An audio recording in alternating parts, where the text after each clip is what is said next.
Hey guys, welcome to another episode of Deep and Meaningful. I'm joined with Joshua. and Erol. So I'm a lead in optimized computing.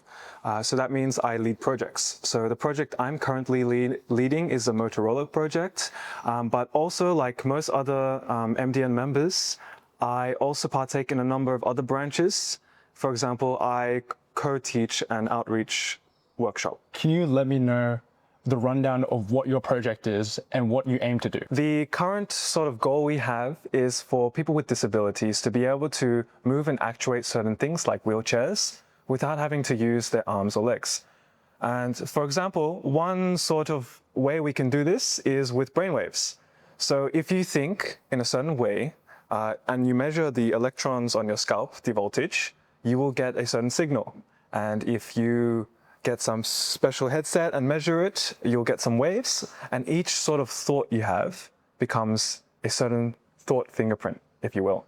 And if you sort of get AI and you classify each sort of thought fingerprint, you'll get a classification of movement. So it could be a car going forward or back, a robot arm going up and down. And so that's what we're doing. So we're going to start off by moving a robot arm, going up, down, left, right. And we're hoping as this goes on with more project members and projects in the future, we might move on to wheelchairs, cars, any sort of actuation you can think of. Can you tell us how the EEG signals are used to control the arm? Of course. So when we have a thought and it gives us our unique thought fingerprint, you can sort of think of every side of your brain is turning on or off. Sort of if you've seen in a brain imagery, how some parts of your brain light up and some don't. And if you map that, you can get signals. And obviously the signals are still nonsense. So what you have to do is called frequency domain shift. So we're looking at things not in the time domain, but frequency domain. And this gives you the brain waves you've probably heard of. Have you heard of alpha, beta, gamma, and theta waves? So once you get these different things you can quantify, we just chuck this into an AI classifier model, and it gives us the movements we want. And that's it. Why is this work important for MDN? And what sort of importance do you think it brings to the greater society?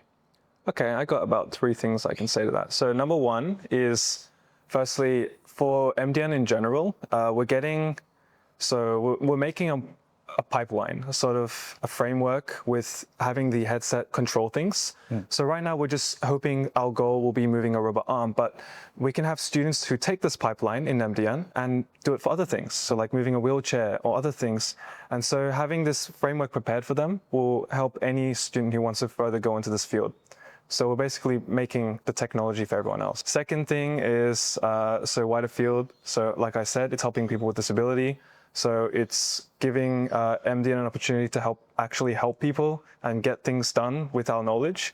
And the third thing is MDN, it's a company that thrives on industry connections. So this connection with Motorolla, it's giving us an opportunity to get industry expertise, assistance, funding, connections that we can then actually actuate into proper products. And it's also for just our own MDN members.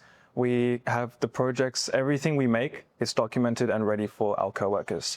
So if we want to extend these projects on, we're not reinventing the wheel. We're giving them an opportunity to continue on these projects and build on.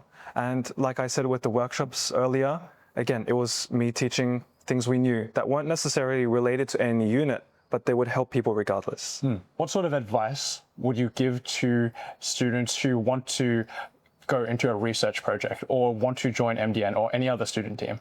So you'll probably want to do any sort of private projects by yourself, personal interests that you have. Just do a project. If you're interested in AI, research it and make something quick, make something cool, make something you'll enjoy. And then you'll have a grasp of whether you have a passion for it or not.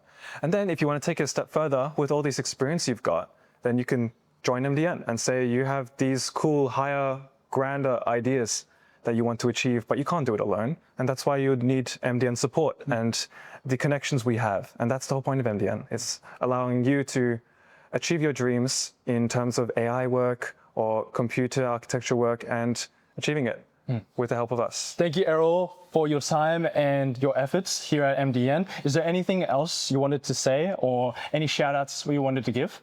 Yeah, just a huge thanks to everyone in MDN for making everything possible, especially marketing for making this event possible, Joshua and Regina, and my project members, who I wouldn't have done this project without them. So thank you everyone and have a good day. Yay!